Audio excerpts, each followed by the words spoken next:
Şeyx Şamil haqqında maraqlı məlumatlar. İmam Şamil 1797-ci ildə Dağıstanın Gemri kəndində dünyaya gəlib. Şamil Qumuq mənşəli bir türkdür. 15 yaşında at minərək qılınca qurşanıb.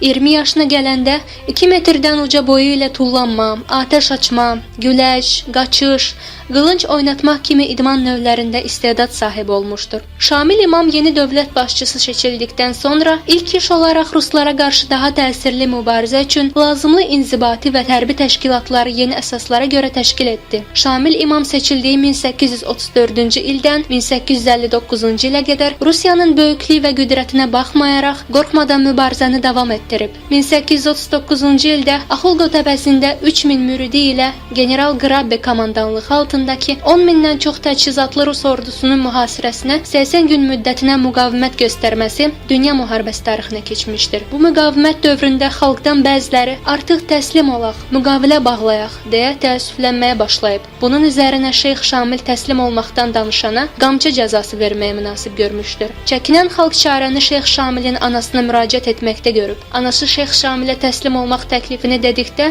Şeyx Şamil qoymuş olduğu qanundan dönməmişdir. Cəzanı yaşlı bir qadın çəkə bilməyəcəyinə görə cəza oğluna irsən düşüb. Beləliklə, Şeyx Şamil özünü qamçıladıb. Şamil bu müharibədə həyat yoldaşı Cəfərəti, oğlu Səidi və bacısı Mesedoyu itirib. 8 yaşındakı oğlu Cəmaləddini ruslara girov vermək məcburiyyətində qalıb. Rus komandirlərindən Milyutin 80 gün davam edən Axulqo müharibəsi haqqında arvadına yazdığı məktubda bu sətirlərə yer verir. Hiddətlə köpüklənmiş, sanki ağlını itirmiş bir hala gələn dağlılar ulu orta əskərlərimizin üzərinə hücum edir. Süngü ucunda can verənə qədər döyüşürdülər. Qadınlar da özlərini qudurmuş kimi müdafiə edirlər və silahsız olduqları halda zaman-zaman qoşunlarımızın üzərinə atılırlar. Təslim olmağı qətiyyən rədd edən dağlılar heç bir ümidləri qalmadığı halda qəhrəmancasına döyüşdülər. Qadınlar, uşaqlar əllərindəki xəncərlərlə ruslara hücum edir, süngülərin qarşısında göz qırpmadan can verirlər. Yaralılar belə inanılmaz şəkildə döyüşürdü. Dost ölkələrdən heç bir kömək görməyən İmam Şamilin nəhayət əlindəki bütün qüvvə tükənir və 1859-cu ilin 6 sentyabrında Qunibte Şahzadə Baryatinski başçılığı ilə 70 min nəfərlik Rus ordusuna yanında bir neçə yüz adam qalana qədər müqavimət göstərdikdən sonra təslim olur.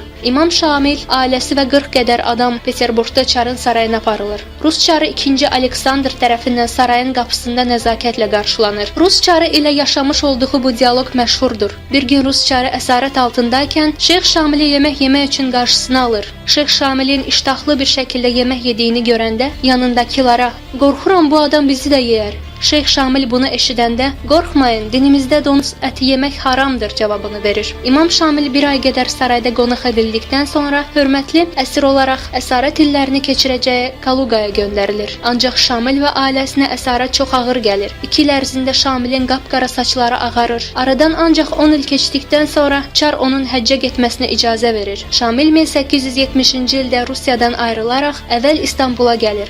Sultan Əbdüləziz tərəfindən qarşılanaraq sarayda qonaq edilir. Şamilin İstanbula gəldiyi xəbəri eşidən xalq Şeyx Şamili görmək üçün saray qapılarına toplaşıblar. İstanbulda bir müddət qonaq olduqdan sonra həcc mərasimini yerinə yetirmək məqsədi ilə Məkkəyə yola düşüb. Ciddə limanında Məkkə əmiri, şəhərin irəli gələnləri və məhşəri bir izdiham tərəfindən təntənə ilə qarşılaşaraq Məkkədə qonaq edilir. Həcc zamanı orada olduğunu eşidən dünyanın dörd bir yanından gəlmiş təxminən 100 min müsəlmanın onu görmək üçün yaratdığı izdiham nəticəsində hökumət Şeyx Şamili Kəbənin üstünə çıxarır. Şeyx Şamil Kəbənin üstündən bütün müsəlman aləmini salamlamışdır. Dəqiq olmayan şifahi mənbələrə görə sonunu düşünən qəhrəman olmaz sözü Şeyx Şamilə aiddir. Apardığı partizan tərzi hücumlar və müdafiəyə görə dünya tarixinə keçmiş ən böyük partizan lideri olaraq adını yazdıran İmam Şamil 4 fevral 1871-ci ildə həcc ziyarəti üçün olduğu Ərəbistanda həyatını itirib. Mədinədə Peyğəmbərimiz Həzrət Məhəmmədin həyat yoldaşı Ayşənin də dəfn olunduğu qəbristanlıqda dəfn edilib.